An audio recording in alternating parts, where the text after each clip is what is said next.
Percy Jackson and the Olympians season 1 on Disney Plus just had its season finale last night. Is it right for date night or for your family? Stay tuned to find out. Hello and welcome to Couple Chat. Where we Parents. discuss topics for you. Parents. I'm Matt. I'm Jackie. Let's chat. We are here talking Percy Jackson and the Olympians. Yeah. I am quite excited. I feel like when the trailer came out initially, we were both kind of unsure of it. Yeah. Well, at that time, too, I had not read or listened to any of the books. So I wasn't really that attached to it. Right. And when that trailer came out, the first trailer, it looked bad. Yeah, the CGI was rough. Like, why would you release a trailer with those moments if it just doesn't look polished? Like, I feel like, films have this trouble where they either just like, and then they show something a little too soon. Yeah. Just to get people interested. But if it doesn't look good, then what's the point of showing it? I think it was also, too, the way the trailer was edited, the story that they were telling in the trailer, it just didn't work. No. But they squashed that quickly because when they released the second trailer, maybe a month or two later, completely different feeling. Oh, yeah. That trailer was fantastic, and it actually did make me interested in wanting to watch it. Right. Which then leads to the fact that Matt is always the late comer when it comes to reading or listening to a book. Yeah. I'm always 5 to 20 years earlier than he is. I mean, Harry Potter. That's different. The same, sir. Yeah. Absolutely the same. It's funny. We have to do like a deep cut Harry Potter series. We should do at least an episode or a 2-parter on Harry Potter or something. Gotta.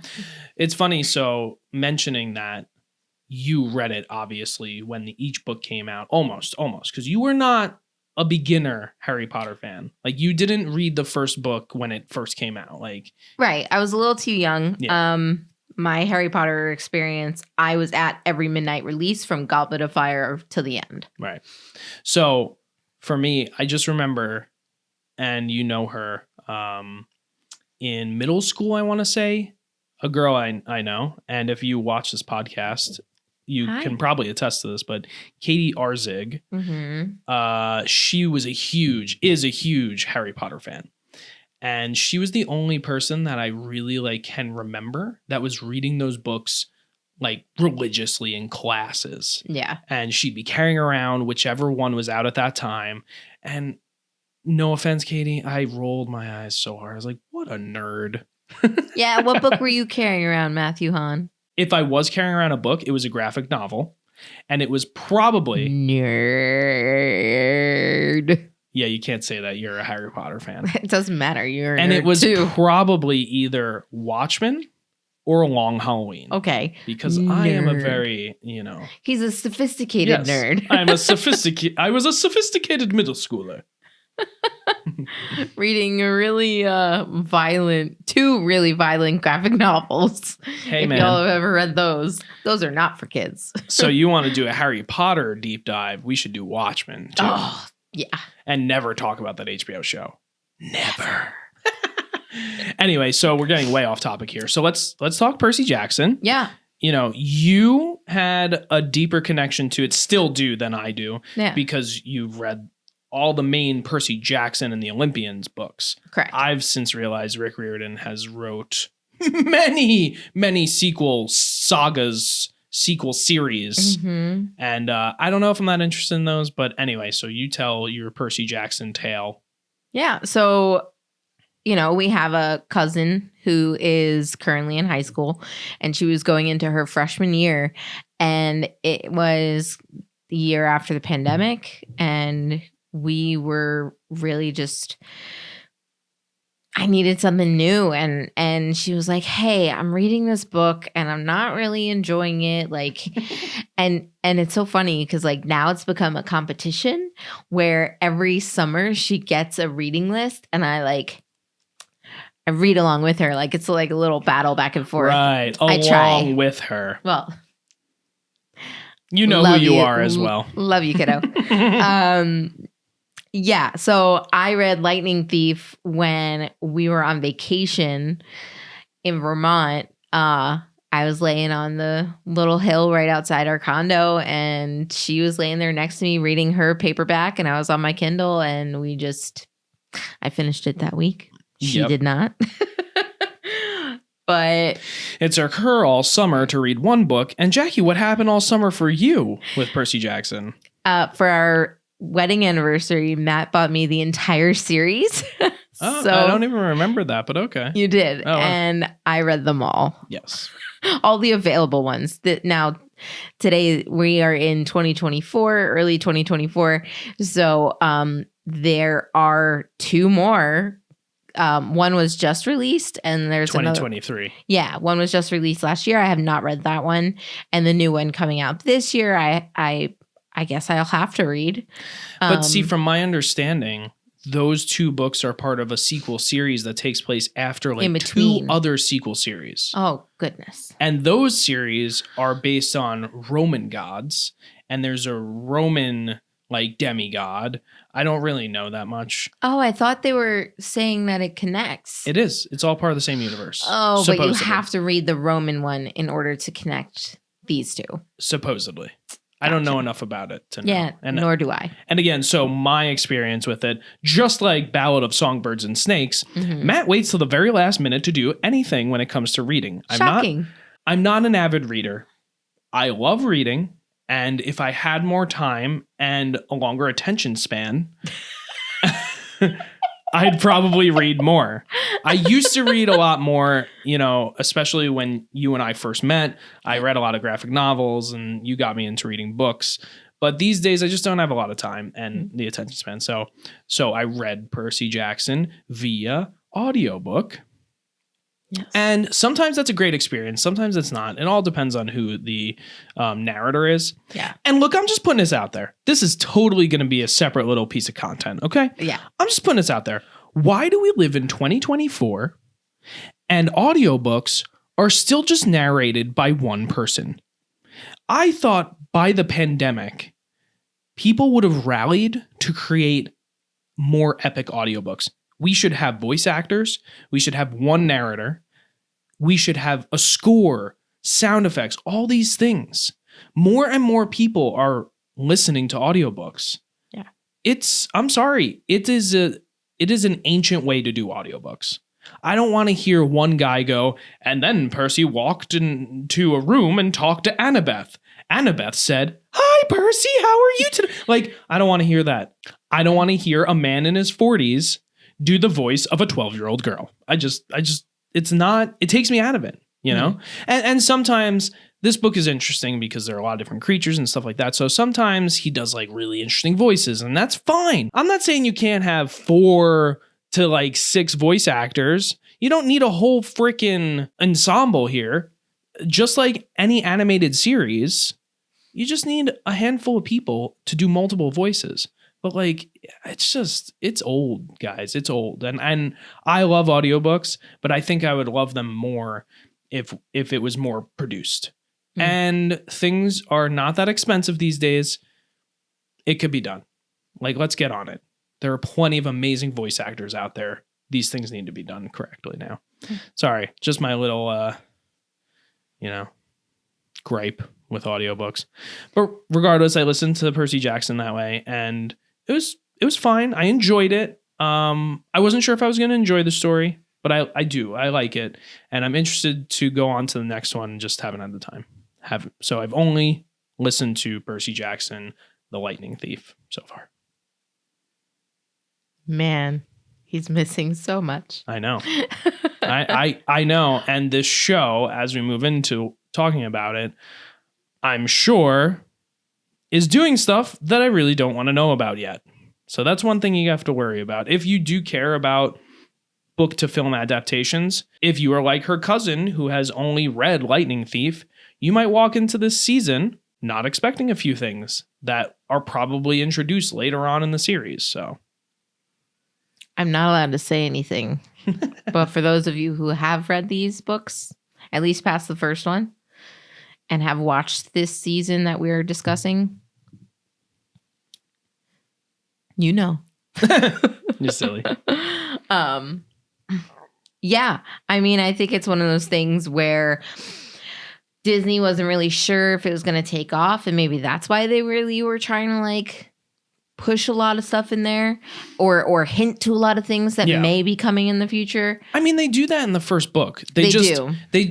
It's easier, I guess, in a book to write something about a character or an event that may happen rather than just showing it or showing that character a little bit or hinting at it, you know, because one major character that is not introduced at all in the first book, but is talked about heavily in the first book is in this season.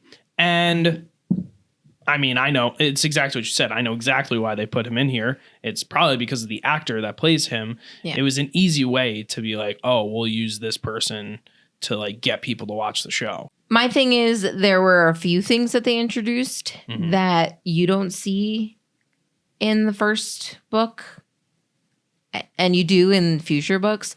I don't want to spoil anything, but it's like those can be pretty major. And I feel like it was Disney being like, we have to cover our butts and hope that this is successful.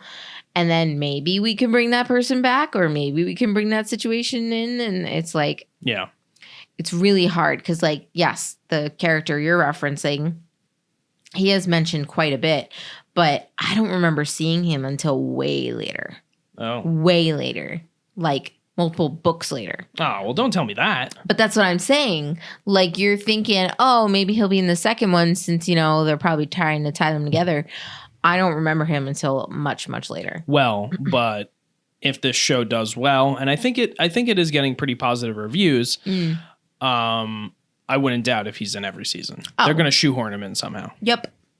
He's what's bringing the viewership. Well, it's just like you have Lance Reddick who plays Zeus, and he only got this little brief moment in this season.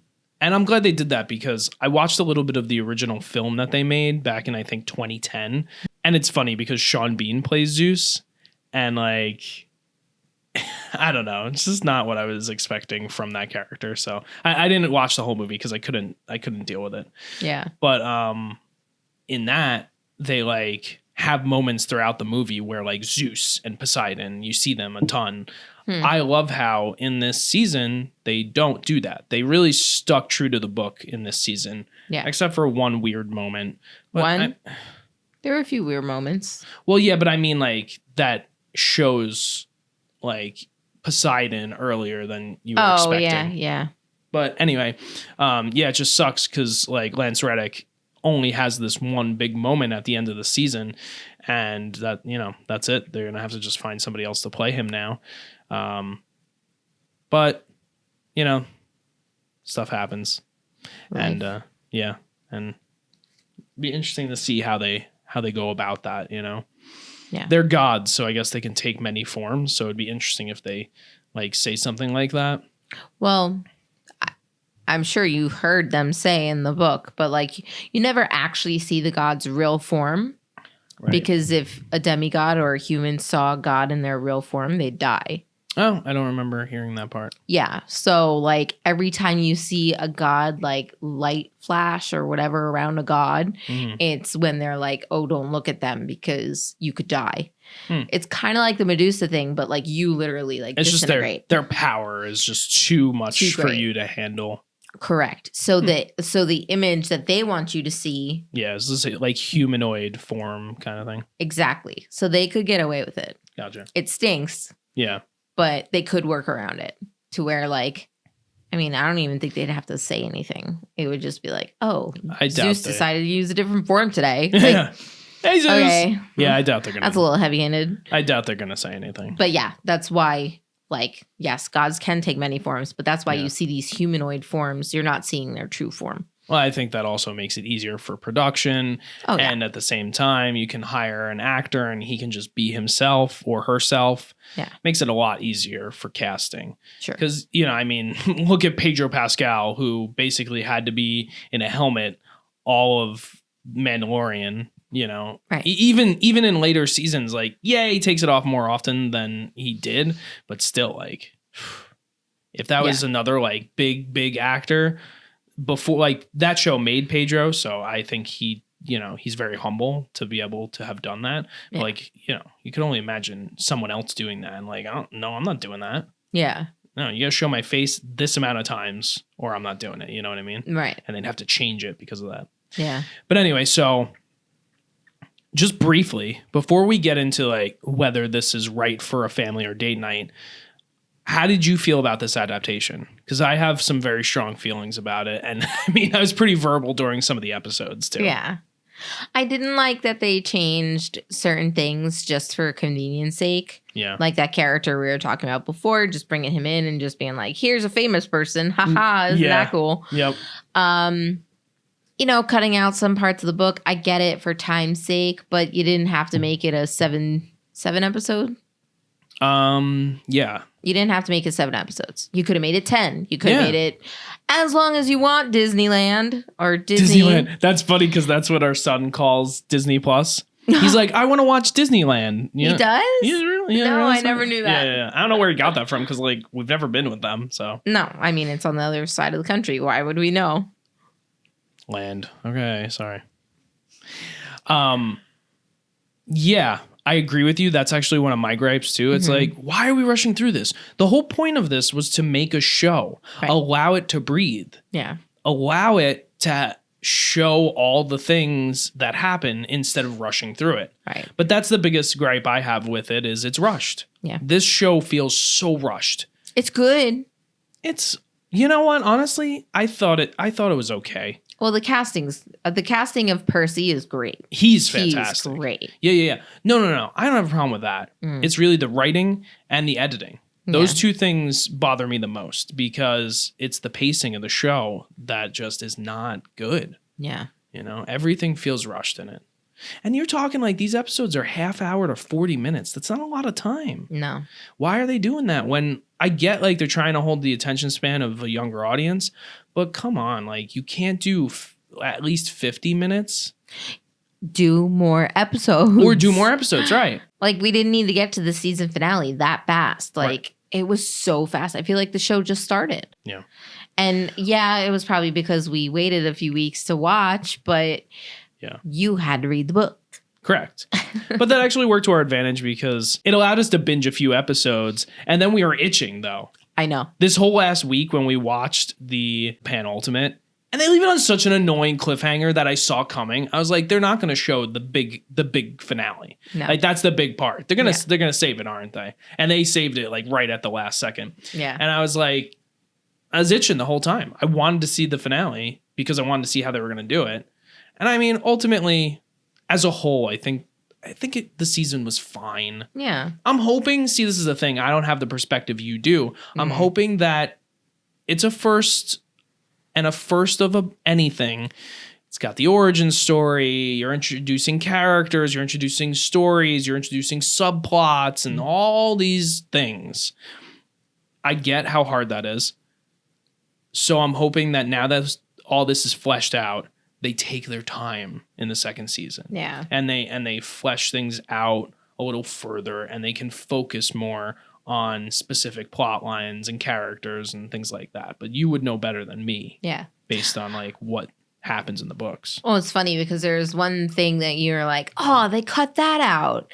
And that's really important. And it's like, that's something that I'm hoping that they leave us on a cliffhanger more so than like jamming it into the first or second episode of the show.